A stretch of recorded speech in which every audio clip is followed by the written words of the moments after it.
Barattoota akkam jirtu nagaa keessanii qonnaan bareeda iyyan baay'ee gaariidha. Egaa har'a immoo mata duree haaraa isiniif qabadhee dhiyaadheen jira. Egaa mata duree keenya har'aa keessatti kan nuyi waliin ilaallu Itoophiyaas Human Development Index Value and Rank kan jedhu ni ilaalla jechuudha. Kana keessatti egaa qabxiilee muraasa kan ilaallu ta'a jechuudha. Ittaansee evaluation of human development index and its relevance to developing countries kan jedhullee kan itti fufnee ilaallu ta'a jechuudha. Yoo danda'ame yeroon keenya nuuf eeyyame immoo capability approach kan jettu kanallee kan itti fufnee asumaan ilaallu ta'a jechuudha. Kanaaf egaa hanga dhumaatti na hordofaan affeerraa kooti. Akkuma barame akkuma kanaan dura isiniin jedhu egaa viidiyoo kana share gochuudhaan hiriyoota keessan biraan gahaa.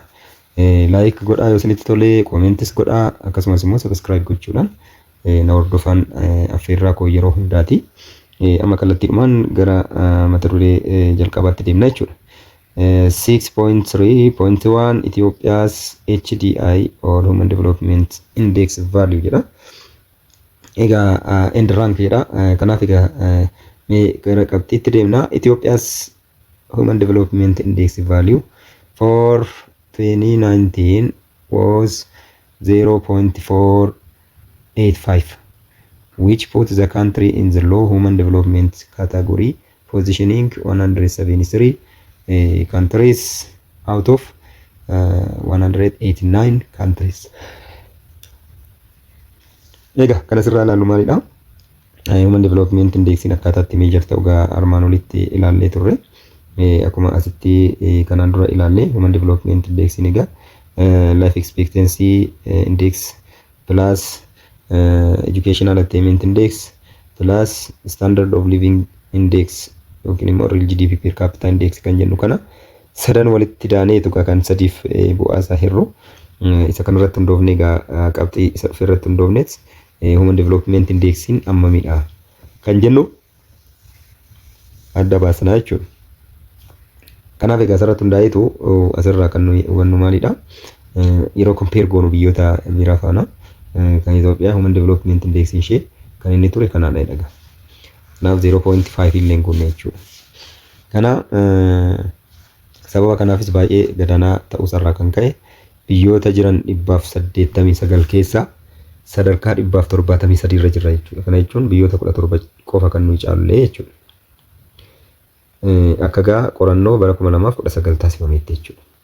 Between 2000 and 2019, Ethiopia's Human Development Value increased from 0.292 up to 0.485 jedha. Egaa bara isuma bara 2000 yeroo fudhannu 2000 dura 0.292 ture jechuudha. Isayyuu dabaleetu jechuudha. Bara 2019tti kan inni 0.485 jedheetu kan inni qabu jechuudha. An increase of 66.1% jedha. Egaa yoo xiqqaate parsentii 66.1 dabalee agarsiisuu isaati jechuudha. Kana jechuun fooyya'insi haala jireenya namaa akkasumas haalli mijataan jiraachuun egaa in argama jechuudha. Keessumaa bara 2019tti jijjiirama kana argamuun isaa adda baafameera jechuudha. Table 6.1 Ethiopia Human Development Index trend is based on consistent time series data and new goalposts. Egaa asirratti Human Development Indexiin wantoota garaagaraa armaan gadii irratti kan inni dipendi ta'u jechuudha. Kanaaf trendota jiran kuni baraan fi bara keessatti jijjiirama akkamii agarsiisaniiru kan jedhu jechuudha kan jalatti ilaalla. Inni jalqabaa yeeriin kaameraa sigad. Yeeriin kaameraa yeer 1990 jalqabee hanga 1919 tti deema. Akkasumas immoo life expectancy at birth illee akkasuma 47.1 ture jechuudha. Isarraa ka'ee bara 2019 tti almost naannoo waggaa 66.6 ta'a jedhameetu kan tilmaamame jechuudha. Expected years of schooling. Expected years of schooling yeroo jennu maal jechuudha? Keessumaa bara 1990tti 3.1 dha. 3.1 bara 2019tti immoo 8.8 jedha. bara 1990tti Itoophiyaa keessatti namni tokko yoo xiqqaate waggaa 3.1 mana barumsaatti dabarsuu qaba jedhameetu kan yaadamu. Ijoolleen daa'imni ganaa barachaa jirtu tokko yookiin barumsa galuuf deemtu tokko kan irraa eegamu minimum kana ture jechuudha. Kana jechuun kanatti dhaabate jechuu osoo hin taane yoo xiqqaate dhaloonni hundi namni hundi hanga kanaatti barachuu qaba jedhameetu kan lafa kaa'ame jechuudha. Kanaaf isa sana achiif godhamuun goone isa jedhamu kan booda safaramu ta'a jechuudha. 1995tti immoo 2.5 akkasuma dhufee deemee maal godhee bara 2019tti 8.8 jechuun lammiin hundiyyuu dhaloonni booda jiru kan barumsa seenaa jiru hundiyyuu yoo xiqqaate waggaa 8.8 mana barumsaatti dabaluu qaba jedhameetu kan inni yaadamu jechuudha. Kana expected years of schooling kan nuyi jennu kanarraa kaaneetu jechuudha. Kan biraa mean years of schooling kan jennudha. Mean years of schooling kan jennu maalidha? Namoonni umurii waggaa 25 fi isaa ol 25 fi ol kan ta'an isaa ol kan ta'an jechuudha. Isaa ol kan ta'ani in the older 25 and older than kan ta'ani biyya Itoophiyaa keessa jiran fakkeenyaa fi bara 1990tti barumsa irratti hammam dabarsaniiru kan jedhu wanti galmaa hin jiru jechuudha. Bara 1995ttis wanti galmaa hin jiru jechuudha. Bara 2000tti garuu namoonni umurii 25 fi isaa ol jiran hammam maalitti barataniiru jedhamee yaadama. Waggaa average-dhaan waggaa 1.5 barataniiru jedhamee yaadama. Kana jechuun kan hin baranne jira. Kan hanga 10tti hanga 12tti barate ni jira. Sana ol kan barate darbee jiraachuu mala. Kan kutaa 5 jaagee jiraachuu mala. Average isaa yeroo ga'u garuu walii galatti namoonni waggaa 25 fi isaa ol umurii sana qaban average-dhaan 1.5dha jechuudha. Kan mana barumsaatti dabarfame jedhamee yaadamu jechuudha. Bara 2005 1.9 jedha akkasumatti dabala deemee dhufee maal ta'e jechuudha. Bara 2019tti average-dhaan namoonni waggaa 25 fi isaa olii umuriin isaanii jechuudha. Waggaa 2.9 average-dhaan mana barumsaatti dabarsaniiru jedhameetu kan inni yaadamu jechuudha. Kana jechuun maal jechuudha? Warra digirii qabu, warra diploomaa qabu, warra maastarsii qabu, PhD qabu alatti kan 1 2 3 4 5 6 7 8 9 10 11 12 baratan sun walitti dhaamee kan uumaan baranne faana average isaa yeroo ga'u 2.9 waggaa 2.9 average-dhaan mana barumsaatti dabarsaniiru jedhameetu kan yaadamu jechuudha. Kanaaf kanaan ilaalama. Kan biraa gross national income per capita kan jennudha. Gross national income per capita yeroo jennu galii biyya tokko yookiin immoo oomishaaf oomishtummaa oomishuudhaan guddinni biyyi tokko yeroo yerootti dabalaa deemtu jira. Gross national income jechuudha. Isa sanarraa sheeriin tokko namaa maal fakkaata isa jedhamu kan ilaalludha jechuudha asirratti. Kanaaf asirratti egaa 1990tti 763 ture average-dhaan galiin nama tokko waggaatti jechuudha. 1995 671tti gadi deebi'ee bu'e. Bara 1995 baay'ee wantoonni baay'een kan itti gadi bu'anidha. Keessumaa expected years of schooling yoo fudhanne akkasumas immoo mean year of schooling illee barsanas duwwaadhaan beekamne jechuudha. Garuu dhufee gross national income per capita illee 763 irraa 671tti gadi bu'ee jechuudha. Kanaaf garaagarummaa uumee jira jechuudha. Asitti sababni isaa maaliif jennee yoo fudhanne egaa bara 1991tti kan mootummaan Yaadik aangoo fudhate amma biyya stable godhee haala jiru tasgabbeessee gara waan hundaatti deebi'utti oomishaaf oomishtummaan hir'atee ture jechuudha. Kanaaf sababni kana ta'uu danda'a wanti jedhu ne yaada. Wantoonni biraa jiraachuu malu gaa. Kan biraa akkasumatti deemaa dhufee egaa bara 2019 irratti yoo fudhanne 2207 ta'e jechuudha. Namni tokko waggaatti gross national income yookiin immoo GDP or GNP biyya sanaa gross national product biyya sanaa lammiilee biyya sanaatiif qoodamee hamminni gaa jedhamee yaadamu gaa meeqa ta'e jechuudha? 2207 ta'e jechuudha. Kanaaf kunillee jijjiirama agarsiisaa dhufuu isaati kan inni ibsu jechuudha.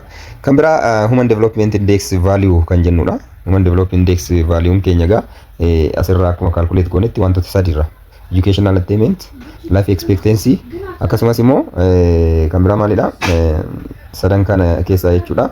Standard of living isa jennu jechuudha. Standard of living kana dabalate jechuudha. Standard of living, educational attainment index akkasumas immoo life expectancy index kana isaan kun walitti da'amanii yeroo sadiif hiraman value gatiin nu argannu maal ta'a jechuudha? Human development index ta'a jechuudha.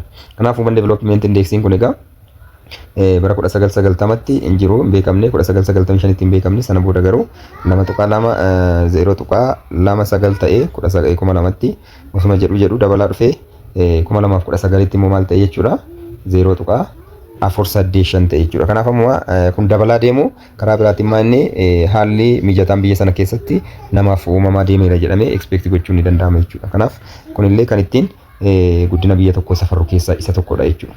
6.3.2 Evaluation of Human Development Index and its relevance to developing countries jedha.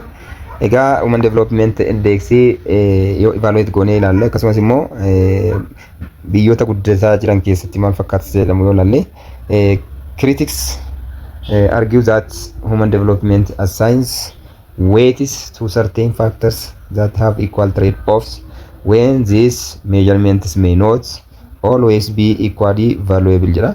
Egaa namoonni criticize godhan jiru jechuudha human development index.